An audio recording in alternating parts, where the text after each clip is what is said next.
Makakausap po natin ngayon Senate Finance Committee Chair Win Gatchalian. Senator Win, magandang gabi po sa inyo. Maraming salamat sa oras.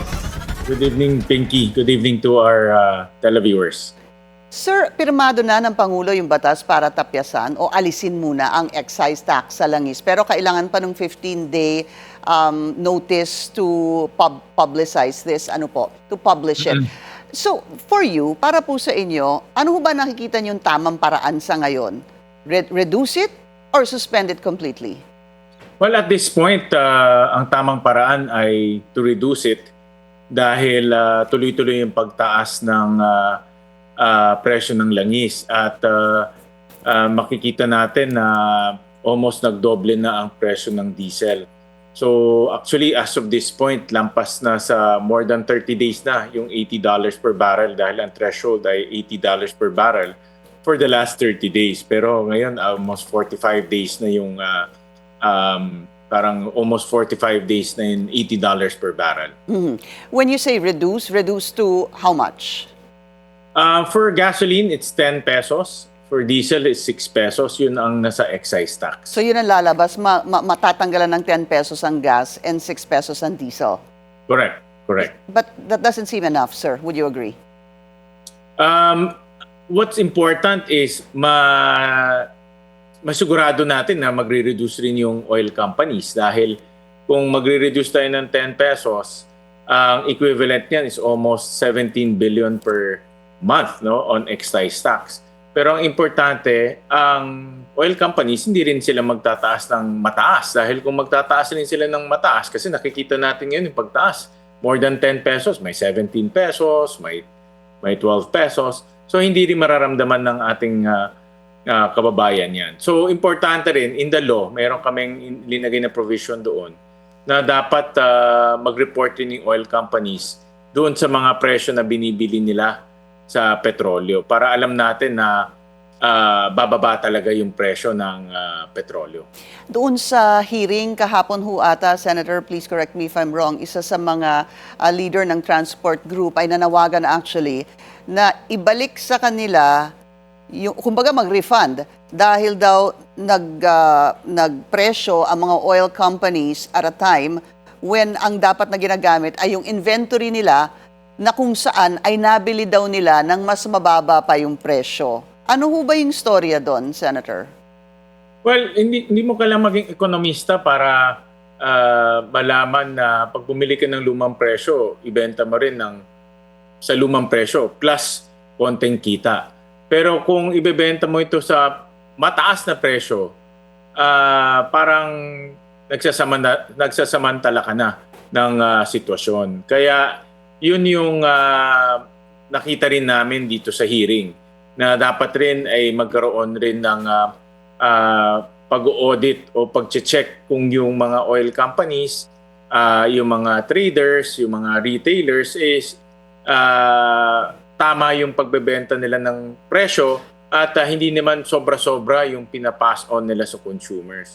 So ang ibig sabihin, pwede naman kumita, wag lang samantalihin itong sitwasyon. Kasi kung ipepresyo mo na sa bagong presyo na halos napakataas, ano na yan, parang nagsasamantala ka na ng sitwasyon. Are you saying dapat magkaroon po ng refund, Senator? No, kailangan i-audit ng gobyerno. We don't know naman. Hindi ko naman inaakusahan yung oil companies or traders or retailers. Hindi ko inaakusahan sila. Ang importante lang, makita rin natin na walang pagsasamantala na nangyayari. Sa ganitong punto kasi public sentiment is also important eh. So ibig sabihin na dapat tingnan rin ng gobyerno ang lahat ng anggulo para ma-assure ang publiko na tama yung pagbebenta at reasonable yung kanilang kita. What about VAT, sir? Pabor po ba kayo na alisin muna panandalian ng VAT sa langis? Yan ang dapat pag-aralan mabuti, Pinky, dahil ang VAT, iba ang sistema ng VAT eh. VAT ay isang system. So from start to end, merong VAT yan. From retailers to, from importers to traders to retailers, lahat yan may VAT. So kailangan pag-aralan mabuti. At kung makakatulong rin ito magpababa, tingin ko, pwede rin nating tanggalin pang samantala. Yung sinabi niyo pong mawawala na, excuse me, 17 billion pesos per month dahil po sa pagtapya sa excise tax. Saan ho kaya masosource ng gobyerno ito at ano ho kaya ang possible proposals to be able... Magandang tanong yan. Kasi mga ganitong pagtapyas ng taxes, siyempre mawawalan ng kita ang gobyerno, mawawalan ng collection. Kaya ang nakikita kong possible sources yan ay belt tightening. Na-compute namin na almost, pag nag-belt tighten tayo at 20%, pwede magtipid ang gobyerno ng 170 billion pesos. So, meron namang pagkukunan o meron naman ipapalit, pero kailangan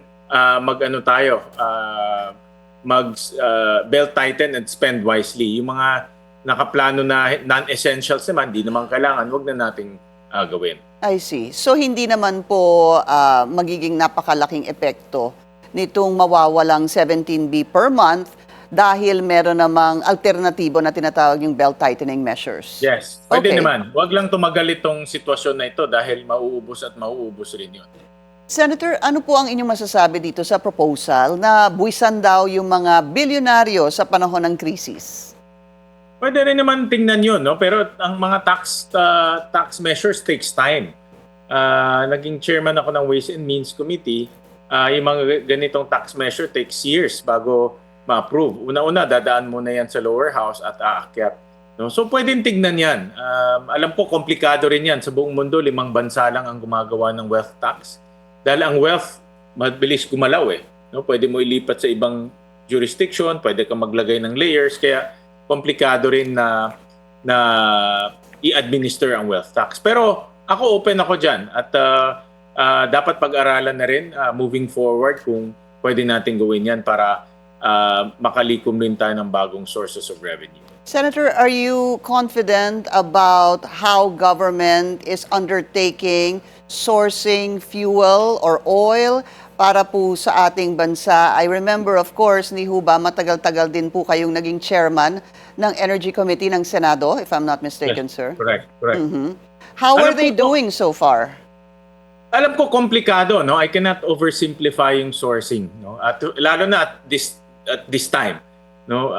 We're talking about the whole Middle East na paralyze siya dahil nagsara yung Strait of Hormuz. So I cannot oversimplify yung situation. Pero ang aking personal na pag-aanalisa, extraordinary itong sitwasyon natin at kailangan ang Department of Energy kumilos ng mabilis dahil mabilis ang panahon at kumukonsumo tayo ng crudo every day.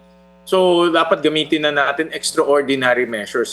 Sinasabi ko nga sa hearing yesterday, tila parang nag-surrender na ang mga oil companies in terms of commercial sourcing. So humihingi na sila ng saklolo sa gobyerno at gamitin na yung G2G sourcing. Even our diplomatic relations, kanina binabasa ko sa internet, yung shipment time Thailand pinalampas ng Iran sa Strait of Hormuz dahil yung kanilang gobyerno ay ginamit na yung diplomatic relations within the Thai government and Iran. So tayo hindi naman masama ang relasyon natin sa Iran. As of this point, pwede tayong makiusap na padaanin yung ating shipments para hindi tayo magkaroon ng shortage. Hopefully, they are doing that, sir, or they will be doing it. Maraming salamat They po. should be doing it yesterday. Pinky, they should. Kailangan, nung pumutok na ito, ginawa na nila ito. Kaya nga sinasabi ko, ako personally, parang walang certain sense of urgency yung pagsosource ng supply. So hopefully magbago yan dahil meron ng bagong executive order.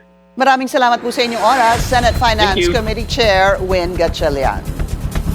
Mag-follow sa aming mga social media accounts at mag-subscribe sa aming YouTube channel para sa pinakahuli at eksklusibong mga balita.